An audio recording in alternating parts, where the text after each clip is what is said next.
నమస్తే అమ్మ. నమస్తే. శ్రావణ మాసం, అందులో కృష్ణాష్టమి రాబోతుంది. కృష్ణాష్టమి విశిష్టత ఏమిటి, అసలు ఎలా జరుపుకోవాలి, ఆ రోజు నియమాలు ఏంటి? శ్రావణ బహుళ అష్టమి రాత్రి జోరున వాన పడుతూ ఉండగా 12 గంటల సమయంలో కటిక చీకట్లో రోహిణీ నక్షత్రం ఉన్నటువంటి సందర్భంలో మహావిష్ణువు యొక్క 8వ అవతారమైన శ్రీకృష్ణుడు అవతరించటం జరిగింది. ఆయన తల్లికి 8వ గర్భం, అష్టమ గర్భం, అష్టమి తిథి, అవతారం కూడా అదే. అట్లా అంతా 8 సంఖ్యతో కూడుకున్నటువంటి కూడుకున్నటువంటి అవతారం కృష్ణ అవతారం. అవతారం కూడా 8వ అవతారమే కదమ్మా కృష్ణ అవతారం. అవునమ్మా. అయిన తర్వాత బుద్ధ కల్కి అవతారాలు, అంతేగా. 8వ అవతారం విష్ణుమూర్తిది. అలాంటి శ్రీకృష్ణుడు జన్మించినటువంటి సమయంలో ఎక్కడ జన్మించాడు? అసలు ఆయన వింతల్లోకి వింత ఏమిటంటే చెరసాలలో జన్మించాడు. ఎక్కడన్నా పుట్టింట్లోనో అత్తగారింట్లోనో మరో చోట జన్మిస్తారు, కానీ ఈయన చెరసాలలో జన్మించాడు. జన్మించినప్పుడు వెంటనే తల్లిదండ్రులకు ఎలా కనిపించాడంటే 4 చేతులతో శంఖం, చక్రం, గద మొదలైనటువంటి ఆయుధాలతో, మణిమయమైన కిరీటంతో, భుజకీర్తులతో, అన్ని రకాలైన అలంకారాలతో సాక్షాత్తు విష్ణుమూర్తిగా దర్శనమిచ్చాడు. కృష్ణుడు అవతరిస్తున్నాడు అని ఈ శుభ సందర్భాన్ని దర్శించటానికి ఆ చెరసాలలోకి దేవతలందరూ వచ్చున్నారు, ఋషులను. వాళ్ళు దేవకి వసుదేవులు కృష్ణుడిని కీర్తించిన తర్వాత వాళ్ళు ఏం చెయ్యాలో వాళ్ళకి కర్తవ్యాన్ని నిర్దేశించి అప్పుడు మళ్ళీ పసిపిల్లాడైపోయి కెవ్వుమని ఇడిచాడు. ఏం చెయ్యాలని చెప్పాడు వసుదేవుడికి? నువ్వు వెంటనే నన్ను ఇక్కడి నుంచి తీసుకుని వెళ్ళి నందగోకులంలో అక్కడ యశోద పక్కలో పడుకోబెట్టు, అక్కడ ఒక బిడ్డ ఉంటుంది, ఆ పిల్లని తీసుకురా, ఇక్కడ నా స్థానంలో ఉంచు. ఎట్లా పెడతాను అని అడుగుతావేమో, నీకేం సమస్య లేదు. తలుపుల గడియలు, తాళాలు వాటంతటవి తెరుచుకుంటాయి, నువ్వు వెళ్ళు, తీసుకునిరా. ఇంతవరకు బాగానే ఉంది, అవన్నీ విని సంతోషంగానే విన్నటువంటి వాళ్ళల్లో యశోదకి ఎప్పుడైతే బిడ్డను తీసుకెడుతున్నారో దుఃఖం వచ్చేసింది. తల్లి కదా, దుఃఖం వచ్చింది. కానీ ముందరే చెప్పాడు, ఇలా కర్తవ్యం నిర్దేశించాడు కదా. నందుడు ఆ బిడ్డను అలాగే పసి గుడ్డును, అప్పుడే పుట్టినట్టుగా ఉన్నటువంటి గుడ్డును తీసుకుని వెళ్ళి అక్కడి నుంచి ఆయన వెడుతున్నాడు. తలుపులు తెరుచుకున్నాయి ఆ చెరసాలవి. ఆ తర్వాత పెద్ద వాన, ఆ వాన అక్కడ కాపలా వాళ్ళందరు నిద్రపోతున్నారు. ఆ వానలో యమునా నదిని దాటి అవతల ఒడ్డుకు వెళ్ళాలి నందగోకులానికి. అవతల ఒడ్డుకు వెళ్ళాలి అంటే నది ఉప్పొంగి ప్రవహిస్తోంది. ఈయన వెళ్ళమన్నాడు. సాక్షాత్తు శ్రీ మహావిష్ణువు కనపడి నువ్వు అలా వెళ్ళు అని చెప్పిన తర్వాత ఈయన మానడానికి అవకాశం ఎక్కడుందో మాట వినేటప్పుడు. అలాగే బయలుదేరి పెడుతూ ఉంటే యమునా నది దారి ఇచ్చింది. వాన పడుతుంటే ఆ బిడ్డ మీద వాన పడకుండా ఉండడానికి నెత్తిన పెట్టుకు పెడుతున్నాడు నదిలో కదా. మామూలుగా ఇలా చేతిలో ఎత్తుకున్నవాడు కాస్త బిడ్డకేం అవ్వకూడదు కదా, తడి తగలకూడదు, ఇలా చెయ్యి ఇలా పెట్టుకున్నాడు. ఇలా చెయ్యి పెట్టుకుని పైన బుట్టలో పెట్టుకుని తీసుకెడుతూ ఉంటే ఆ బిడ్డ మీద వాన పడకుండా ఆదిశేషువు ఇలా వచ్చి కప్పాట. ఆయన అంతే కదా, ఆదిశేషువు గురించి చెప్తారు. అవసరమైతే పక్క అవుతాడు, విసినకర్ర అవుతాడు, ఆసనం అవుతాడు, ఏదైనా అవుతాడు ఆయన, అన్నీ ఈయనే కనుక అలా వచ్చి కప్పాట. కానీ యమున మాత్రం బాగా పొంగి పొంగి పొంగి పీకల దాకా వచ్చేస్తోంది. అప్పటికి అందులో ఉన్నటువంటి బిడ్డకు అర్థమైంది యమున ఎందుకు పొంగుతోంది అని. దారిస్తోంది కానీ పొంగుతోంది ఎందుకు అంటే కృష్ణుణ్ణి స్పృశించాలని. అందుకని ఒక కాలు బయట పెట్టేటప్పటికల్లా యమునా నదికి పాదం తగిలి నీ పాదస్పర్శత సోకింది అని సంతోషంగా తగ్గిందట. అందుకే ఈ యమునా నదిని దాటుతున్న నందుడి చిత్రం వేసినప్పుడు కృష్ణుడి కాలు ఒకటి బయటకున్నట్టు ఉంటుంది ఎవరు వేసినా. ఈ ప్రాంతాన్ని ఇప్పుడు కోయిలే అన్న పేరుతో పిలుస్తారు. కోయిలే అంటే బిడ్డ పడిపోతున్నాడు, కోయిలే అని అరిచాట ఆయన. ఎవరో ఒకళ్ళు తీసుకోండి బిడ్డ బతకాలి, నేనేమైపోయినా పర్వాలేదు అన్నట్టు అరిచాడట నందుడు. కోయిలే అనే ప్రదేశం ఉంది, అక్కడ యమునా నదిని నందుడు దాటినటువంటి ప్రదేశం. అది దాటిన తర్వాత తీసుకుని వెళ్ళి అక్కడ అందరూ అలాగే మత్తు నిద్రలో పడిపోయి ఉన్నారు. ఈ యశోద పక్కలో ఈ బిడ్డను పడుకోబెట్టి అక్కడ ఉన్నటువంటి ఆడపిల్లని ఎత్తుకుని తీసుకుని వచ్చి ఇక్కడ పడుకోబెడతాడు. ఇక్కడ పడుకోబెట్టంగానే ఆ పిల్ల కెబుమని ఏడ్చింది. కెబుమని ఏడ్చేటప్పటికి అప్పటిదాకా పడుకున్నటువంటి ఈ చెరసాల కాపలాదారులంతా లేచారు. అన్ని తాళాలు ఉన్నాయి, ఉన్నట్టున్నాయి. ఇది సమయం కాదు. 8వ నెలలో ప్రసవం అవడం అనేది సహజం కాదు. 8వ నెలలో పుట్టినటువంటి బిడ్డ బతకరు కదమ్మా. ఇంకా 7వ నెలలో పుట్టిన వాళ్ళన్నా బతుకుతారు, కానీ ఇంక్యుబేటర్లో పెడితే 8వ నెలలో పుట్టిన వాళ్ళు బతకడం అపురూపం. ఇది కాదే, ఎందుకు ఇట్లా అయిందని కంగారు పడుతూ వచ్చాడు కంసుడు.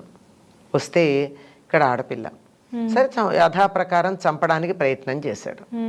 చేస్తే ఆ పిల్ల పైకి ఎగిరింది. ఈ లోపల యశోద వీడు అల్లుడు కాదు, మేనల్లుడు కాదు, ఇది కోడలు అని బతిమాలుతుంది. ఆడపిల్ల కదా, నీకు 8వ నా కొడుకు అయితే కదా నిన్ను చంపుతాడని భయం. ఆడపిల్ల ఏం చంపుతుంది, వద్దు అని చెప్పి బతిమాలింది. అంటే దేవకికి తెలుసు తన కూతురు కాదని. అయినా సరే ఎవరి కూతురు అయితే ఏంటి, మాతృహృదయానికి ఎవరి పిల్ల అయితే ఏం, తల్లితనం లోపల ఉంటే అంతే కదమ్మా. అంచేత వద్దని బతిమాలుతుంది. వాడు ఆడపిల్ల ఏమిటి మగపిల్ల ఏమిటి అసలు ఇదేదో అన్నాడు. ఇలా వాడు ఎంత క్రూరంగా చంపేవాడంటే బిడ్డల్ని ఇలా పైకేసి బిడ్డని కింద కత్తి పెట్టేవాడు.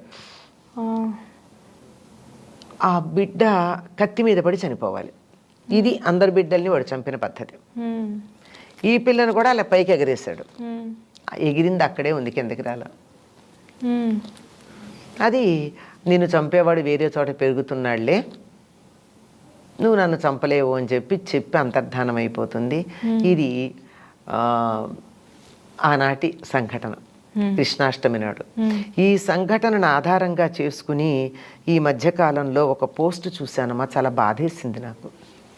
ఏమంటే, ఎంత మేల్ చావనిస్టిక్ సొసైటీ మనది. కృష్ణుడు పుట్టినరోజు గురించి చెప్పారే తప్ప ఈ యోగమాయ పుట్టిన దాని గురించి ఎవరు మాట్లాడలేదు, దాన్ని చంపిన దాని గురించి ఎవరు మాట్లాడలేదు అని చెప్పి ఒక పోస్ట్ పెట్టారు. నాకు చాలా బాధ అనిపించింది. ప్రతిదానిని మనం ఇలా కూడా చూడగలమా అని. యోగమాయ గురించి మాట్లాడలేముంది, మేమిద్దరం ఒకటే అని చెప్పిందిగా యోగమాయ. కృష్ణుడు పుట్టాడు అన్నప్పుడు యోగమాయ లేకపోవడం ఏమిటి?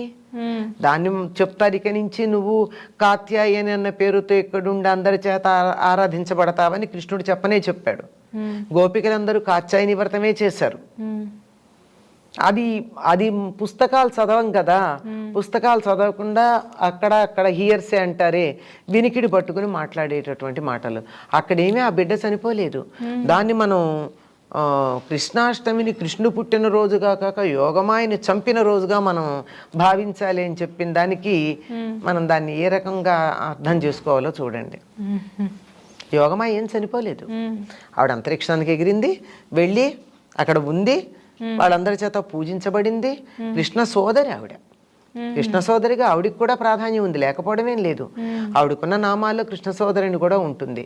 ఇంకా గట్టిగా చెప్పుకోవాలంటే చేతైతే చెయ్యండి, ఇలా బాధపడే కన్నా ఈనాడు యోగమాయ ఆవిర్భవించిన రోజు అని చెప్పి పండగ చేసుకోండి. ఎవరన్నా వద్దన్నారా? కృష్ణాష్టమి రోజేనా? అదే కదా, ఇద్దరు జన్మించింది ఒక రోజు. అవునమ్మా. అది అలాగా చాలా అద్భుతాలు జరిగినటువంటి అద్భుతావహమైనటువంటి జన్మ శ్రీకృష్ణుడిది. అంటే పుట్టంగానే తన విష్ణుమూర్తి యొక్క రూపాన్ని చూపించి తల్లిదండ్రులకి వారు ఆచరించవలసిన కర్తవ్యాన్ని నిర్దేశించినటువంటిది. అలా కర్తవ్య నిర్దేశం తల్లిదండ్రులకు చేయడమే కాదు, జీవితం అంతా కూడా కర్తవ్య పాలనకే పూర్తిగా ఆయన అంకితం చేసినట్టుగా కృష్ణుడి జీవితం చూస్తే తెలుస్తుంది మనకి. ఓకే, అంటే అసలు ఇప్పుడు కృష్ణాష్టమి సెలబ్రేషన్స్ చాలా మంది జరుపుకుంటూ ఉంటారు. అవునమ్మా. అసలు జరుపుకునేటప్పుడు అసలు ఏం చేయాలంటారమ్మా ఆ రోజు? నిజానికి కృష్ణాష్టమిని ఒక వ్రతంగా జరుపుకునే పద్ధతి ఉంది. ఆ కృష్ణాష్టమి వ్రతం జరుపుకునే వాళ్ళు కృష్ణాష్టమి ఏ రోజు రాత్రి అష్టమి ఉంటుందో ఆనాడు ఉదయం నుంచి ఉపవాసం ఉంటారు. ఎందుకంటే ఏ స్త్రీ అయినా ప్రసవానికి వెళ్ళబోయే ముందు భోజనం చేయదు. అవునమ్మా. కడుపు ఖాళీగా ఉంటేనే తేలిగ్గా అవుతుంది, నొప్పులు బాగా వస్తాయని. అందుకని ఎవరికి వాళ్ళు తమని తాము దేవకిగా భావించుకుని ఉదయం నుంచి రాత్రి రాబోయే ప్రసవం కోసం ఎదురు చూస్తున్నట్టు. ఆడ మగ సంబంధం లేదు ఇక్కడ. మళ్ళీ మగవాళ్ళు కూడా అందరూ ఉపవాసం ఉంటారమ్మా. వారు కూడా ఉండొచ్చు. ఉండొచ్చు కదా, ఉంటారు. ఉండకపోతే తప్పే తప్ప, ఉండొచ్చు అని ఏం కన్సెషన్ కాదు, ఉండాలి. మానేశారు తప్ప మనం ఏం చేస్తాం? అయ్యో కృష్ణుడు వాళ్ళకి దేవుడు కాదా? అంతే కదా. కృష్ణాష్టమి వాళ్ళు చేసుకోరా? ఆడవాళ్లే పరిమితమా? కాదు, అందరూ అలా ఉండి, సరే ఏ పండగ చేసుకున్నా మనం ఇల్లు కడుక్కోవడం, శుభ్రంగా చేసుకోవడం చేస్తారు. తమిళ ప్రాంతంలో ఒక అలవాటు ఉంది.